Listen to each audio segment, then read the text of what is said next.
Taxi from Blue Token Games is a game where you're going to be building routes in a map with your opponents, trying to be able to fulfill your fare of game from one location to another.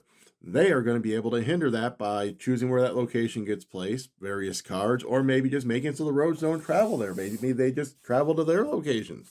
You never know.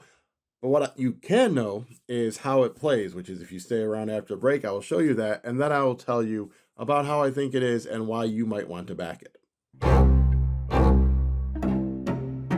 Here we are getting set up for a game of Taxi. So you're going to set off to the side the hearse and the obstacle tokens. You are going to grab the starting road segment. You're going to put it in the middle of the board. You're going to make sure you leave yourself a fairly large space around it because you're going to be building out a road from it. You are going to be separating out the 6 location cards for now. You are going to shuffle up the rest of the square cards. You're going to deal each person 5 players. You are then going to cut the deck in half, and then in the top half, you are going to shuffle in the various location cards. You're then going to set that half on top of the other half, set that aside for a draw pile, and then each person is going to get randomly dealt a fair card, and you're going to leave it with the X side up, putting the rest of the fair cards off to the side for possible use later on. Then each person will get a quick reference card as well. I will mention right now, this is a prototype copy, so things are subject to change. After you are done setting up, the first player is going to go, and it's the person who most recently rode in a vehicle as a passenger. So, on your turn, you are going to, first thing you're going to do is you're going to see if you have a traffic card that makes you lose a turn. If you do, you'll discard that card, you'll skip your turn, and it goes on to the next player. If you do not have that, you're going to choose if you want to turn in your fare because it might be too hard. You might not be able to accomplish anymore. You might want a different one. And then I'll cover what happens with that here later, but that is the next step. After that, if the hearse is on the game board, you are going to move it 1 space. You're then going to draw until you have 5 cards in your hand. And then if you have any location cards in your hand, they need to be played. You can only play 1 per turn though. The way a location card is going to work is if the location card is one of your 2 locations, you are going to give it to an opponent and they are going to place it on the map. If it is of an opponent, you are going to place it. If it's not on either fair card, you are going to still place it. In a 3 and up game, all locations must be 1 intersection away from all other locations. I'll get into that more as we kind of build out the map. If you did end up playing a location, you're going to draw a card to replace it in your hand, and then you'll continue on to the next step. The next step is play any playable card other than a location from your hand. So there are a few different types of cards in the game. There are road segments. So it's this, there's straights, there's one-ways, there's curves, there's bridges, etc. But this is a road segment, and then this one specifically is considered an intersection. There's also a T-shape, which is an intersection, and that is considered an intersection. You have obstacle cards. When you play an obstacle card, you're going to read what it says. This is place the parade token, so you'll find the parade token. Then you're going to place it on any road segment except the location. Parades cannot be played if any blizzard tokens are already on the tile map. So they all kind of have their own thing, and you're going to basically place them on a road segment that is out there. And then this gets removed from the game. Next, you have, these are the traffic cards. So in this instance, this is an accident. You're going to place this in front of the player of your choice. That player loses their next turn. Unless someone immediately plays a reaction card, which are these purple cards. And so then if someone played this tow truck is winning accident cards played on any player, discard this and the accident card. So if someone played this, I could do this as a reaction and they both would get discarded.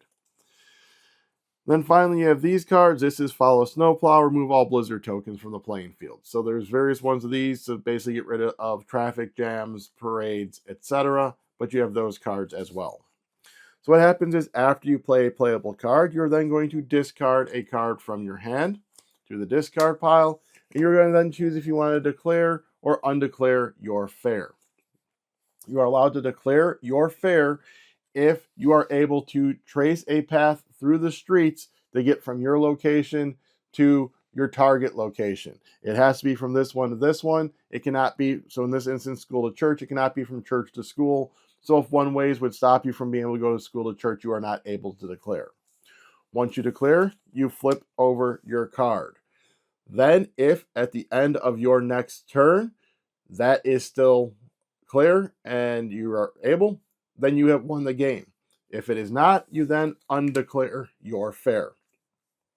After you have declared or undeclared your fare, it moves on to the next player, again following that turn structure until someone is able to declare their fare, keep it around, and thus win the game. Using this as a quick example, there's one thing I want to cover with one ways. It makes it a one-way street from intersection to intersection. So only from here to here is this a one-way. Same thing as if this was put into this spot, then this entire section here is a one-way because the bridge is not an intersection. So all parts of this would be considered one way. So this would be an instance of where I have my school here, my church here. So even though the street's going to here, the school is not able to go to the church because it would be going against the one way. So this would be an example of when you would not be able to declare your fare. I'm now going to show you a couple examples of how we've kind of ended the game where it has been available.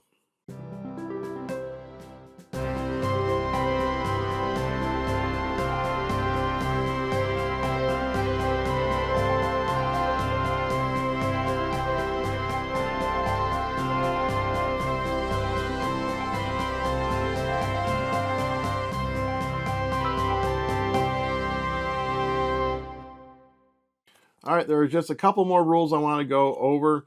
These ones are considered the challenging / tournament rules and then the two-player specific rules. So with the two-player specific rules, you need to play by these challenging tournament rules, and there's a couple of added things. So first, the challenge and tournament rules.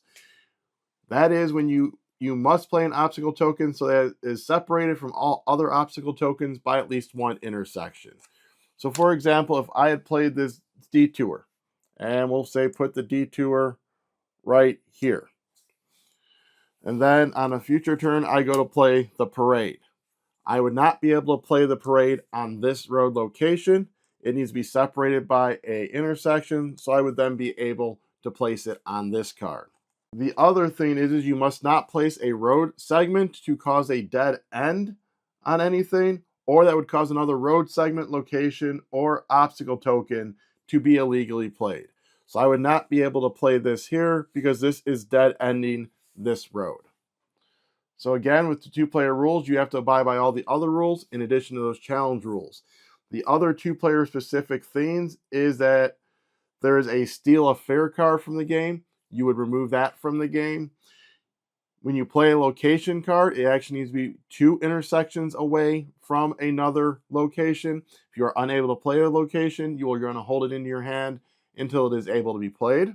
You cannot use any lose a turn card during when your fare is declared, and you actually need to have your fare clear, your road clear for 2 full turns. So if I declared it, my opponent would go, it would come back to me. I would make sure it's still clear. My opponent would go, it'd come back to me. I make sure it's still clear, and at that point, I can win the game.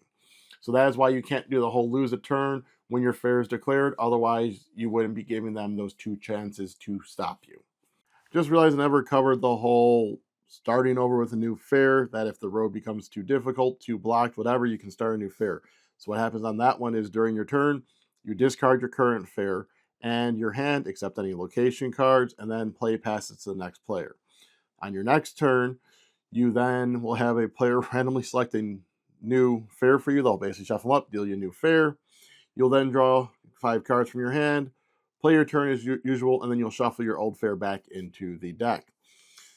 You also may not declare your fare on the same turn you draw a new fare, but either way, there's no limit to the number of times you can do this, but that is starting over with a new fare. Alrighty, so that is the basics of how to play Taxi. There's a couple more little things with the roads and certain cards, but this gives you a good feel for the game. So let's go ahead and get into my thoughts on it. So there you have Taxi. So again, there's a couple little smaller nuanced rules I didn't fully get into, but you got the general gist of the game from that. You're basically putting out road segments, trying to hinder your opponent from getting their fare while completing your fare and stopping them from hindering your fare. Got it? Good. So I will say with Taxi, this is one that we liked the look of, kind of like the mechanisms, the whole route building, all of that. But then it had some take that, which normally puts us not necessarily on edge, but kind of gives us pause, makes us think about the game a bit more. But it's still something that we will enjoy if done right. And to me, Taxi does it right for those people who don't like take that, but will use it when needed. And that's what this game has. There's not a ton of outright deliberate throughout the game sabotaging your opponent. You can play that way, or you can hold on to those bad cards until their locations start coming out, and then you can kind of start putting hindrances in. So it does leave that change in how you want to do the take that element in it. Like I said, you're going to be drawing those bad cards. So do you want to do a full on take that game and just from the get go make them lose their turns, constantly putting obstructions in their way, trying to do that. But if you're constantly putting out those obstructions, that may hinder you in the future, because what if your location ends up getting hindered by that? Then you're the one who has to start maneuvering where that goes. So like I said, there is that take that element in there, but it is not prevalent. It is not something that's going to be overdone. I will say with the two-player aspect of this, having those couple of changes of rules kind of adds that extra layer of play. I will say what we ended up doing is we talked with the designer, kind of said we had some kind of issues when we had the locations on the top, just the top half of the deck. So we ended up actually shuffling them throughout the whole deck.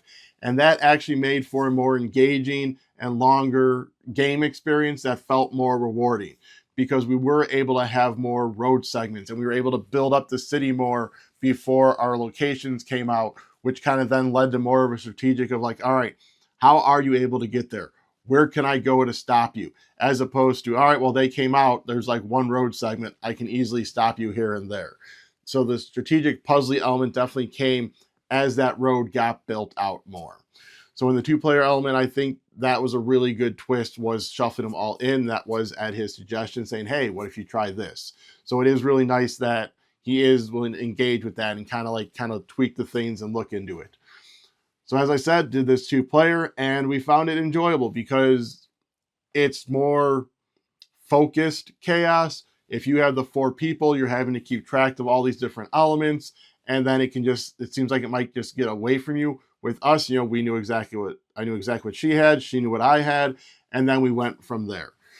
So then knowing, those certain locations. So then what that means is that there is at most 4 locations in play, sometimes 3, because, we might have an overlap.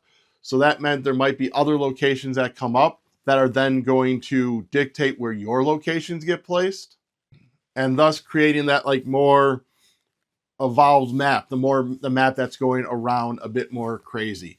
So that's what we really enjoyed with that two-player, that I think with the multiplayer would become this mass transit chaos, and especially more of those take that cards might be getting used to try and mellow down that. But so with us on a two-player game, it was very much more strategic, looking, all right, where are they building that street, and do I want to try and maneuver that away from where they're trying to go and bring it back towards me, or where do I want to go with that?